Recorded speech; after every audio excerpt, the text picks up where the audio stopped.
Bo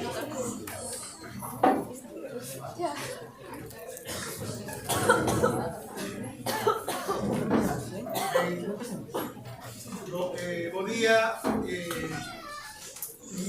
un minuto, non vou tardar máis.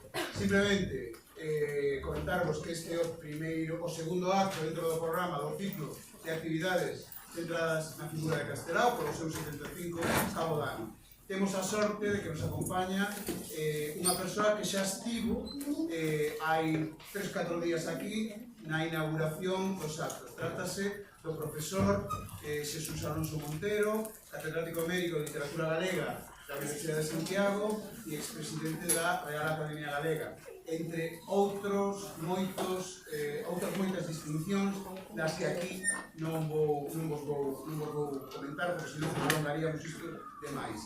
Dicirvos que é unha sorte que poidamos contar coa palabra de don Xesús no segundo acto e tamén no primeiro xa deste ciclo.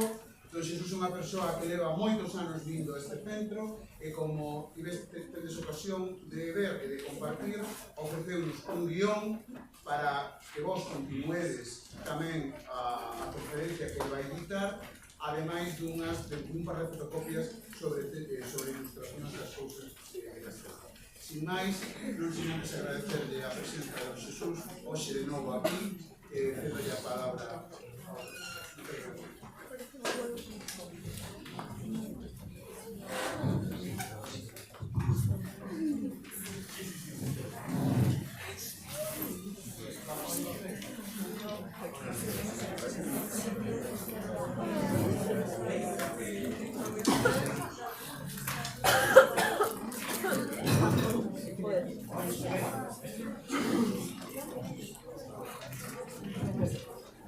Hola.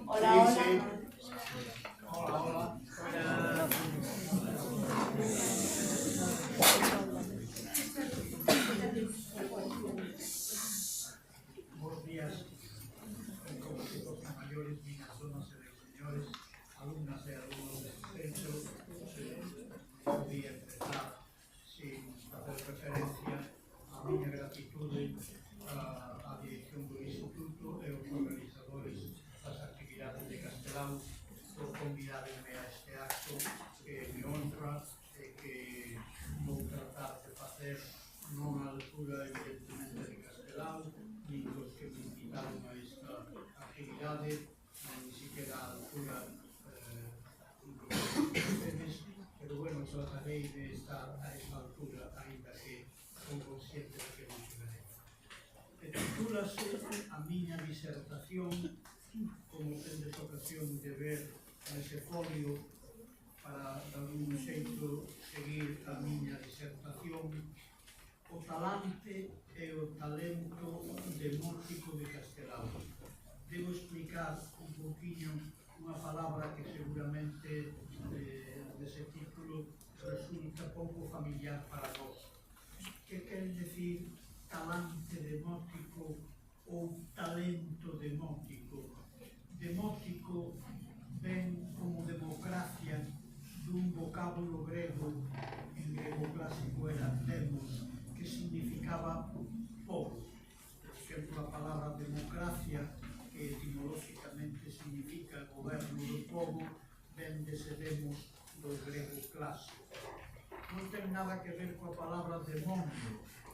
En efecto, hai moita xente antidemocrática que cree que a democracia ven de demonio. Non, ven de Deus. Ven o goberno do povo para o povo e, a ser posible, executado polo povo. Demótico, que é un adjetivo pouco frecuente, quere decir, polo menos na acepción que eu vou empregar ao longo desta breve disertación, quere decir, no caso de Castelao, referido a Castelao, cal era a actitude de Castelao cada iso que, sobre todo hai tempo, se dicía xenéricamente o povo. No povo estaban as clases populares, os desfavorecidos, os traballadores, as xentes de abaixo. No povo non estaban os señoricos, os caciques, os altos políticos, os ricos, os latifundiarios. listas, a xerarquía eclesiástica, iso non era povo. O povo son precisamente os que están debaixo destes, como diría un pensador francés, Sartre, os que padecen a historia, non os que a fan.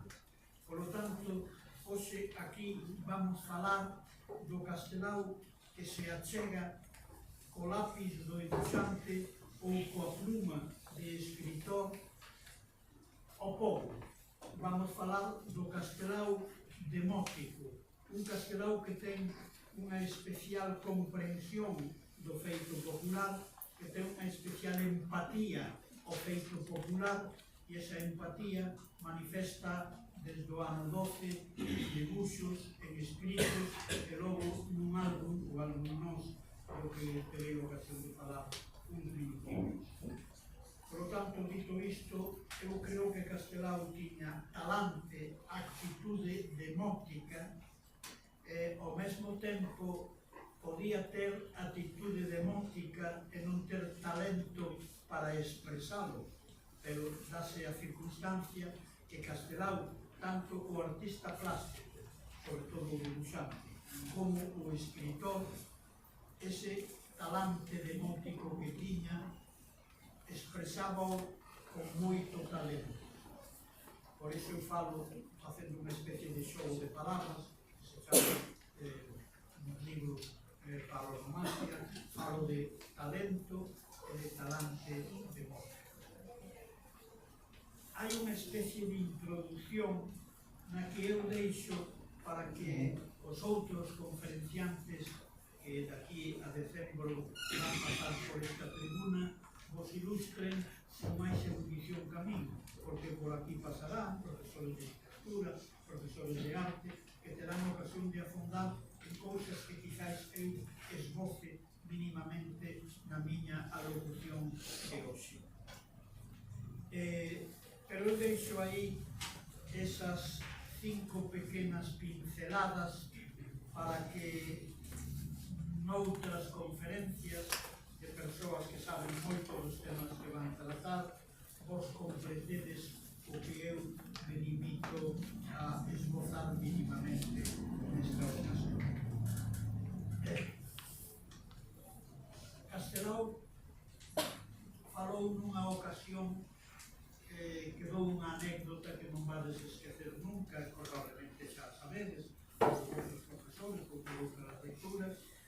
Nunha ocasión, Castelao, que, como sabedes, desde o ano 9, que terminou a carreira de Medicina de Santiago, exercía como médico, el dixo nesa ocasión, pasados os anos, que estaba un pouco canso de exercer como médico. Por que se fixera médico? Porque daquela sucedía moitas veces os fillos estudaban o que indicaban ou o que impuñan os pais.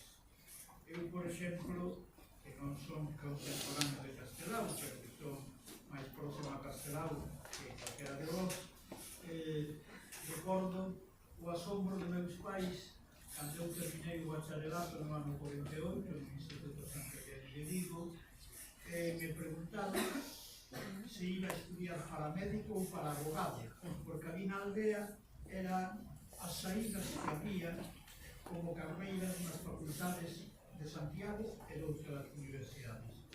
E eu dixen nin para médico, nin para abogado. Eu vou estudiar filosofía e letras. Eu creo que meu pai morreu o pobre sin saber exactamente en que consistía esa carreira.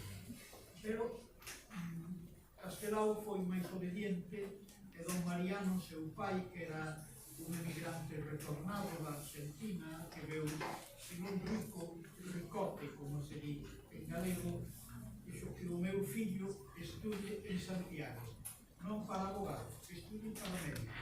Fixo que caso o pai, estudiou medicina, terminou a licenciatura no ano 9, exerceu durante 4 ou 5 anos, incluso a partir do 12, que se casara na estrada con dona Virginia, pero non se encontraba, e sobre todo Castelao, e esta é unha cousa que debes de ter moi en conta, un leva, non sei se a vocación dentro, un leva unha chamada, por iso vos que estades moi próximos ao finalización do vosso bacharelato, aqueles que decidades ir para a universidade, seguramente este ano e o que ven vades ter dúbidas, pero en todo caso seguro que vades falar moitas veces con vosos pais, os irmáns maiores, os amigos dos vosos pais, acerca da vocación. Vocación é unha palabra excesivamente seria. Vocación ven do latín voco, vocas, vocare, que significaba, que significaba chamar, é a chamada. Hai unha chamada. Eu, por exemplo, quería ser profesor de letras. En mí era unha vocación, ou en todo caso, unha inclinación. E tive a sorte de ser un gran profesor de letras, alá en Rivadavia, no Ribeiro, e esa sorte de ser profesor de letras alimentou a miña vocación, por eso eu vou estudar na Facultade de Filosofía e Letras na Universidade de Madrid. Pero non falemos de vocación, que repito unha palabra moi seria, falemos de inclinación. Vos tedes inclinación ás letras ou ás ciencias. Dentro das ciencias preferides biología, ou físico, ou químico, ou matemática, e dentro das letras podedes preferir filoloxía, ou historia, ou xeografía. E todo iso está moi indeciso cando tendes 16, 17, 18 anos, pero claro, hai que tomar unha decisión na vida, ás veces equivocada, e de feito podedes empezar a carreira de Dereito e ao segundo ano pasades a medicina, porque atopades que vi a vosa vocación encontra espazo máis axeitado. Entonces, él dixo nunha ocasión en que abandonou a medicina, porque lo que quería ser artista. Quería ter tempo para visitar museos en España e en Europa, para visitar galerías de arte, para leer libros de arte, para leer catálogos de arte e para dibuixar na súa casa. Dibuixar e pintar, pero sobre todo dibuixar. E para iso necesitaba tempo, un tempo que non tiña cando era médico, porque ser médico na época de Castelao no ano 10 é que te chamaban unha parturenta, por exemplo, ou un rapaz que tiña unha cousa un pouco sorprendente na opinión dos pais, e tiñas que coger o cabalo en Rianxo e ir a 10 ou 12 kilómetros a Cesures ou a donde fose a atender a aquel neno. Por lo tanto, un médico naquelas circunstancias non podía dedicarse á lectura de catálogos de arte, a visitar museos dentro ou fora de Europa, etc. E o que quería era ter tempo para facerse artista. E como artista foi autodidacta, porque non estudo na Academia de Belas Artes de San Fernando, que estaba. Él foi unha autodidacta. Por lo tanto, se algún de vos ten inclinacións artísticas, que non se desanime, que faga como Castelao, autodidácticamente, con lecturas, con traballo, con esforzo, pode chegar a ser un gran artista plástico. E ele dixo nunha ocasión: eu estudei medicina por amor ao meu pai, e deixei de exercera por amor á humanidade. Bueno, era unha humorada moi de Castelao. Eu vou repetir algo que non sei se dirán con tanta rotundidade os oradores que veñan a partir desta data.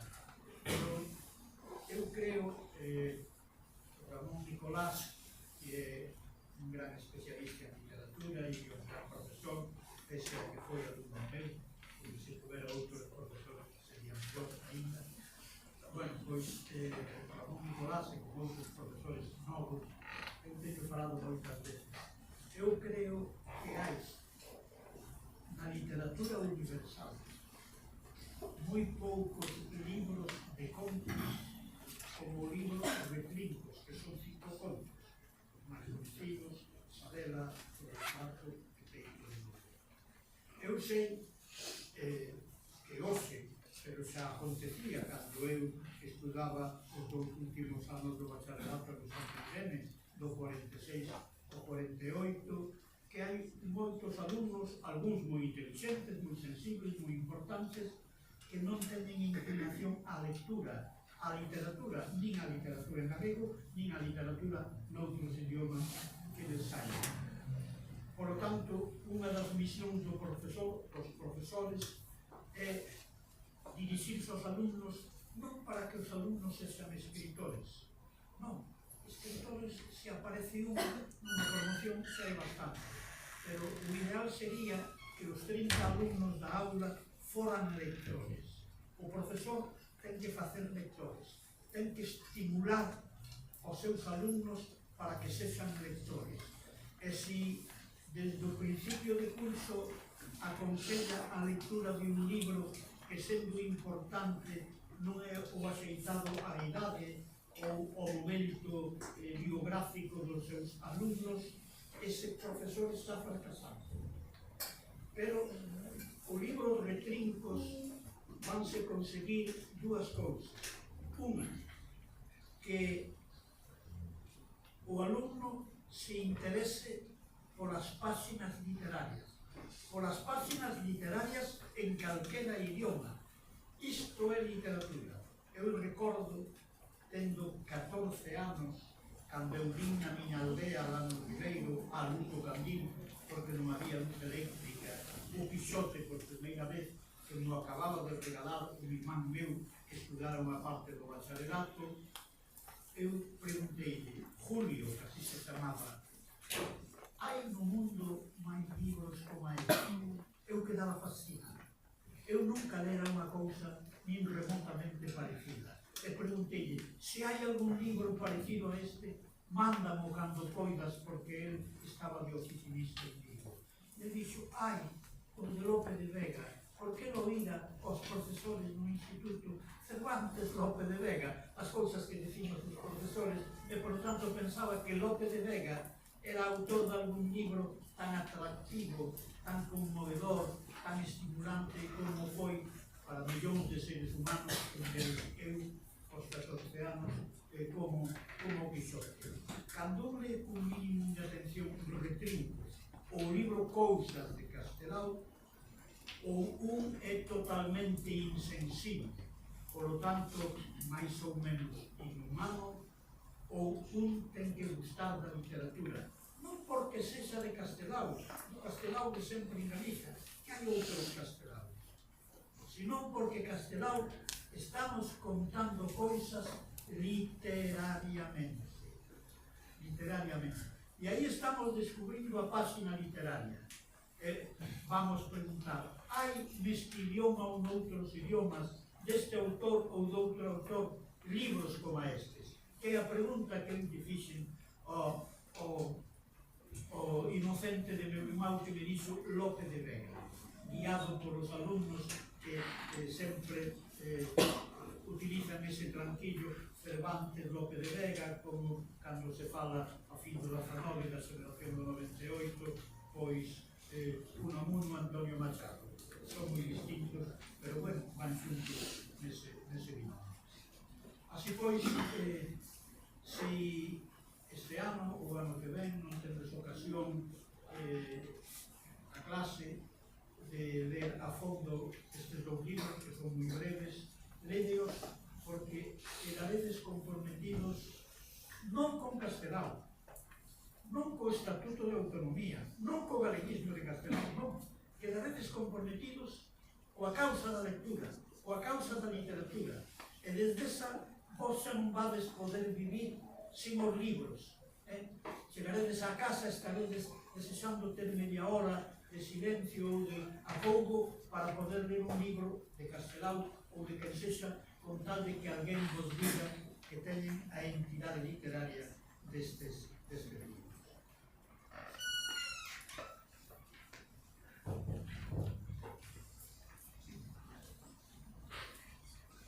No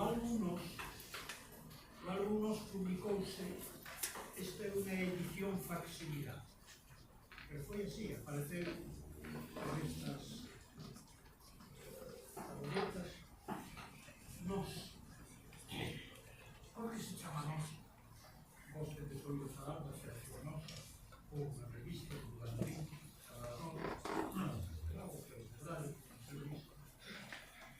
por que titula Castelao Nos? Bueno, porque Castelao entende que aquí estamos nós. E quen somos nós? Nós somos os galegos e as galegas.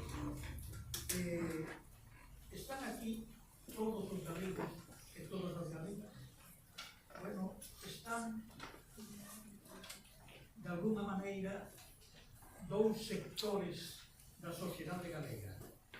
Por un lado, as xentes que padecen a historia, os labregos esfameados, os negros mal pagos, as xentes que viven no rural ou na periferia de calquera cidade ou de calquera vila e viven en condicións máis ou menos precarias. E para ese tipo de xente ten unha empatía, unha simpatía especial o escritor e o artista que eu califico de demótica. Pero tamén hai outra xente. Hai médicos, hai abogados, hai políticos, altos políticos, hai altos funcionarios. Isos xa non son obxecto da simpatía do escritor demótico que eu vos quero presentar. Eses non padecen a historia, eses fan a historia no seu beneficio e contra os intereses legítimos daqueles que padecen a historia. Dito así, parece que Castelao é un home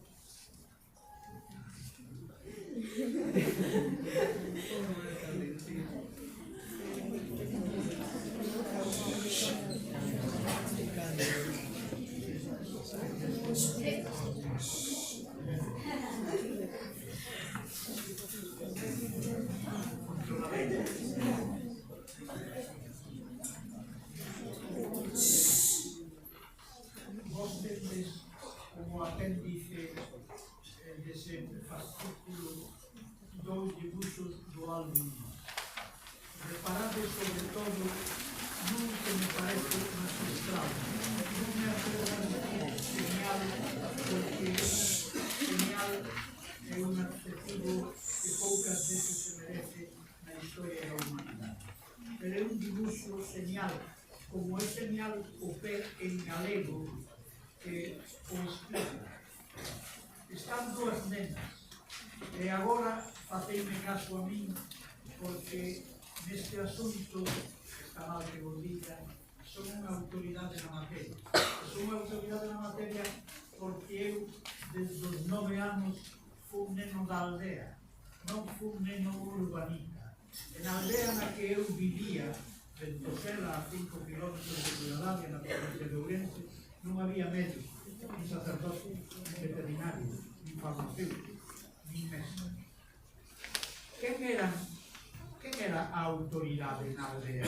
Cando se falaba dunha cousa, que os rapaces pequenos non sabíamos, a quen le preguntaba un por aquela cousa tan difícil? Non habendo veterinario, médico, profesor, etcétera, que nos aclarase aquelo. Os vellos. E dos vellos, aqueles que, por alguma circunstancia, o servicio militar, por exemplo, fixeran o servicio militar en Madrid ou en Barcelona, e, por lo tanto, se cada non sabían moito, pero nós pensábamos que se estuveran 2 anos ou 3 en Madrid, leran periódicos, falaran con xente moi erudita, etcétera, etcétera, e algunha autoridade tiña. Pero, bueno, cando eu tiña 8, 9, 10 anos, tampouco era fácil preguntar a un home de 60 que fixera o servicio militar en Madrid. Pero sí, os maiores. Eu recordo na escola, tendo 9 anos, pois cando algunha cousa me sorprendía, preguntaban aos rapaces de 13 ou de 14 anos, a escola era obligatoria daquela, na época de Franco, hasta os 14 anos, eles sabían máis. Por lo tanto, a autoridade estaba nos maiores. Aquí, Castelao, se vos fixades ben, hai 2 nenas. Unha é algo maiorciña que a outra. A maiorciña é a autoridade, e aínda que non o explicita Castelao, a que fai a pregunta é a pequena. A pequena pregunta algo, non pregunta nada de matemáticas, de física, de biología. Pregunta unha cousa que ten que ver coa vida diaria, coa vida cotidiana. Que comerá o rei? O rei naquela época, que era de monarquía absoluta en España, hoxe non é monarquía absoluta, é un pouco de monarquía absoluta, pero bueno, aquela era monarquía absoluta. Por que fai esta pregunta esta nena? Esta é unha pregunta, amigas e amigos, arrepiante, estremecedora. Esta pregunta está feita desde a fame, está feita desde a miseria, está feita desde a precariedade. Esta nena pasa fame todos os días e quizáis de vez en cando, unha vez ao ano, o día da festa do patrón, come unha pequena lambetada, unha pedriña de azúcar, por exemplo, ou se cadra media cunca de arroz con leite, pero xa comer o que hoxe é trivial, un flan, por exemplo, iso está fora do seu horizonte, non o saben porque Castelao, o demótico, está neste momento sendo compañeiros, compangando, tendo compaixón por as xentes que desde que nacen están destinadas a non saber o que é unha lambetada, a non fartar o seu estómago, a non comer o suficiente. Eu podía, estas rapazas están aburridas no monte, no campo, onde sexa, e a pequena, que cree que a grande sabe moitas cousas, pregúntalle, sin necesidade que teña que decir, nós que pasamos tanta fame todos os días do ano, que comerá o rei, que é casi que alá en Madrid. Entonces, fixádevos ben o talento aquí, non artístico, literario de Castelao.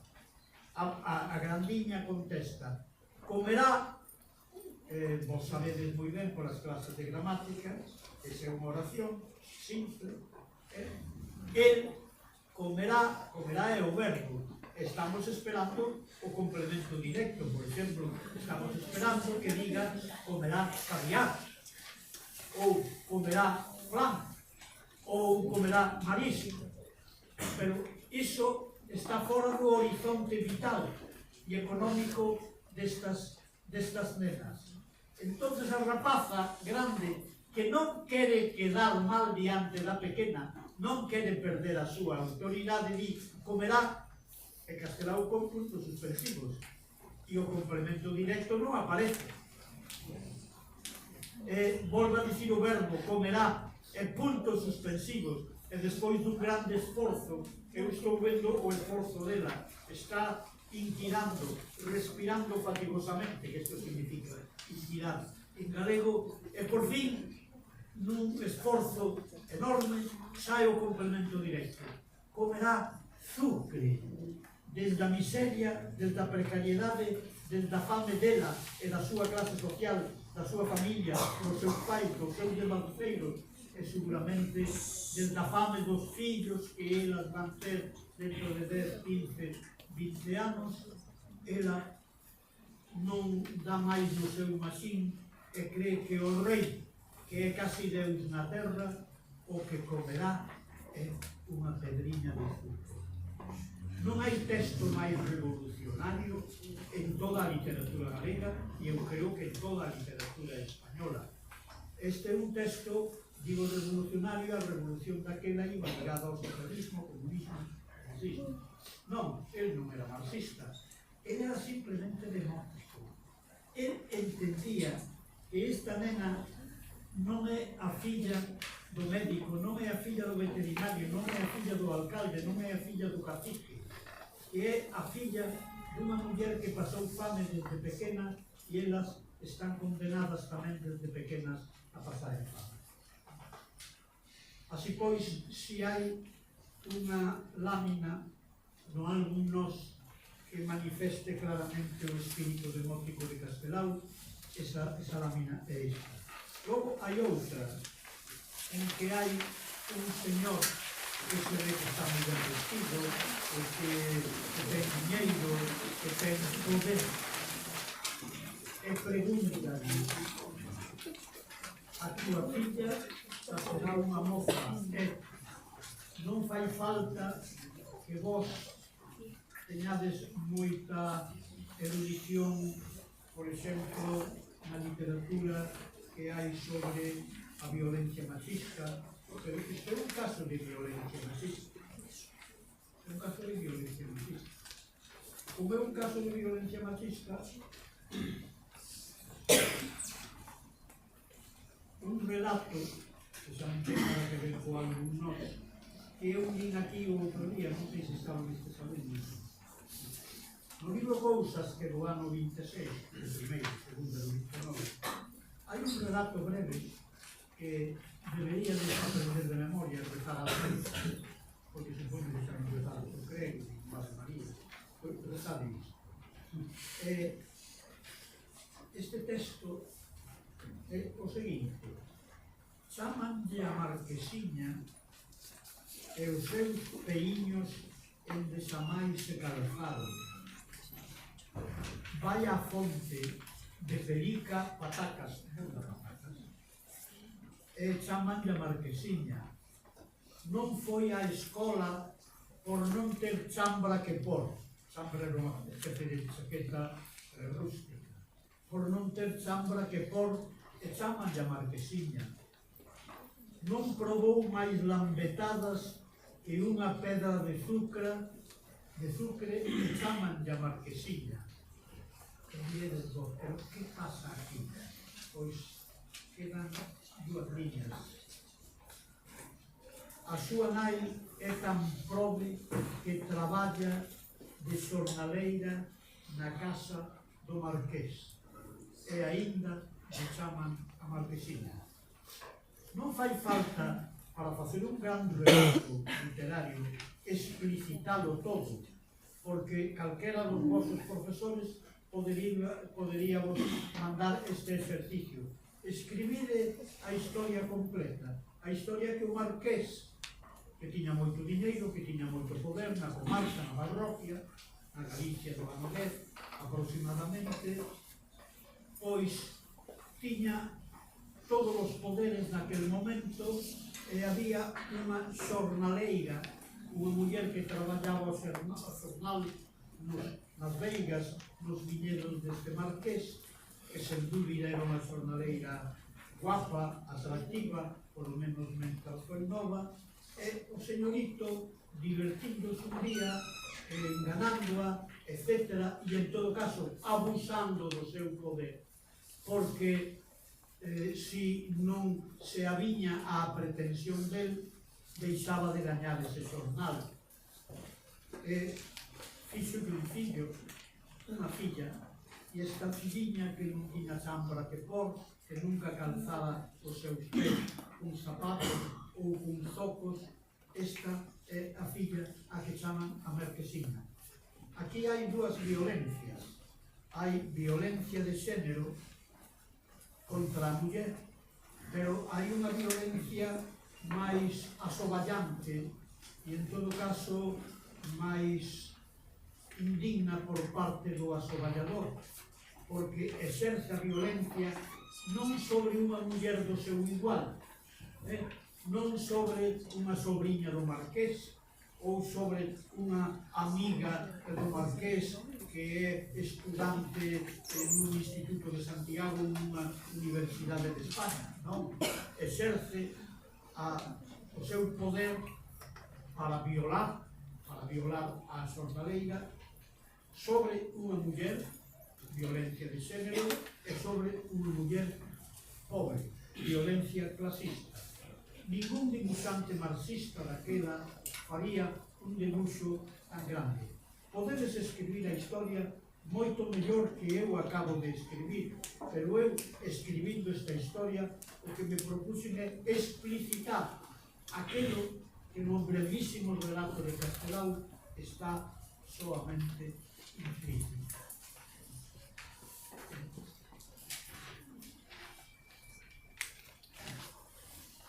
No álbum Nós, eu creo que é moi representativo do espírito demócratico, que é o que quixen presentar nesta disertación de Castelao. O álbum Nós son 50 dibuixos que el realizou entre os anos 17 e 18. Expuxéronse en varias cidades e vilas de Galicia. Logo, durante moito tempo, estiveron nun caixón na casa de Castelao, en Pontevedra, hasta que atoparon ele un amigo, o señor Sánchez Cantón, que era catedrático de Historia da Arte, que foi logo profesor meu no curso 48-49 na Universidade de Madrid. Encontraron unha imprenta axeitada, Jauze e Menet, para facer unha edición de bibliófilo. Edición de bibliófilo. Esta edición fíxose no ano 31. O prólogo é un prólogo que preludia as páxinas que no ano 48 escribiría un pensador marxista francés que se chamaba Jean-Paul Sartre, que era o que falaba da literatura comprometida, de que o escritor escribe para A ou para B, para os de arriba, para os de baixo, para os pobres, para os ricos, etc. Pois ben, Castelao di, a moita xente non lle gustan os meus dibuixos. Naturalmente, os asoballadores non lle gustan os seus dibuixos, pero os asoballados, sí, gustan os seus dibuixos. E eu quixen retratar non a Galicia que ten ledicia ou alegría nas festas, nos casamentos, nas romerías. Quixen dibuixar, retratar a Galicia, dito con outras palabras, que sofre a historia. E logo aquí vou vos dar un dato da historia política de Castelao. Sabedes que Castelao foi diputado 2 veces ás Cortes de Madrid, daquela non había ainda parlamentos autonómicos como a de Galicia. En Cataluña sí, no ano 38. Foi diputado no ano 31 e foi logo diputado no 36. No 36 el non se presentou polo Partido Galeguista, que era o seu partido. O Partido Galeguista, Esquerda Republicana, Partido Galeguista e Partido Comunista presentábanse nunha única candidatura, como se fai agora cando son as listas do Senado, non do Congreso dos Diputados. Castelao pertencía a un partido minoritario, o Partido Galeguista. Seguramente na provincia de Pontevedra non había máis de 100 militantes do Partido Galeguista, por lo tanto poucos votos iba a ter. Pois foi o que tuvo máis votos, máis de 103.000 votos, máis que os candidatos a diputados socialistas, comunistas e de Izquierda Republicana, que era un partido moi importante, que era o partido do presidente da República, don Manuel Azaña. Por que o votaron tanto a Castelao? Votaron porque, sin ser do Partido Galeguista, xentes das fábricas, das oficinas, peixeiras, leiteiras, lavadores, tranviarios, zapateiros remendón, etc., que seguramente militaban ou no Partido Socialista, ou no Comunista, ou na Izquierda Republicana, ou eran anarquistas, votaron a Castelao porque leían no Faro de Vigo ou no Pueblo Gallego unha sección que él estuvo dibuixando durante anos e anos que se chamaba Cousas da Vida. E algunhas das cousas da vida son dibuixos como os que aparecen no álbum Nós. E aquela xente que era doutros partidos viu en Castelao, que era do Partido Galeguista, que era un partido pouco esquerdista, era máis ben un partido de dereitas, viu en Castelao un home demóntico, e deixan de votar o seu partido comunista ou socialista ou de Izquierda Republicana, que os tres son partidos de esquerdas, para votar a un militante dun partido de dereitas, pero que él, personalmente, individualmente, non o partido, non sendo exactamente de esquerdas, ten un espírito demótico que hai que votalo, porque él vai representar moi ben no Congreso dos Diputados en Madrid os intereses dos tranviarios, das leiteiras, das peixeiras, dos zapateiros de rendón, dos oficinistas mal pagos, etc. Este é o demótico, o home de talento e talante demótico que eu quería presentar no primeiro. Gracias.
41 minutazos.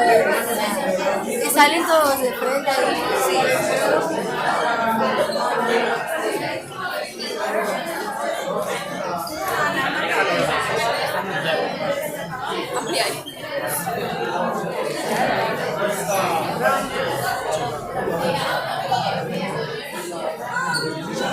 Ah, bueno.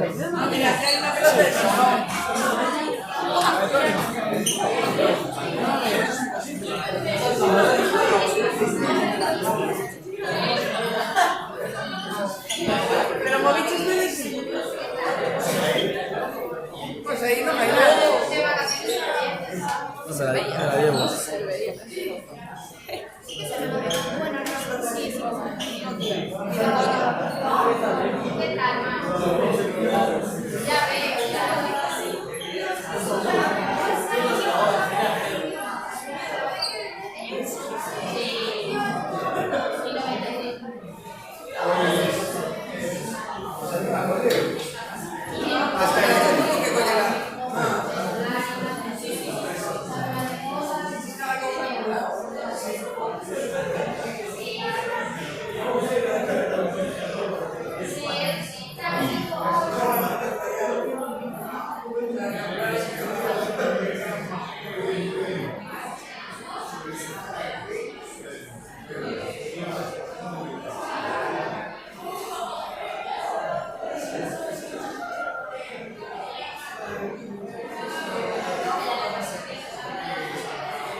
Consello de Vigo, organización, todo isto mismo,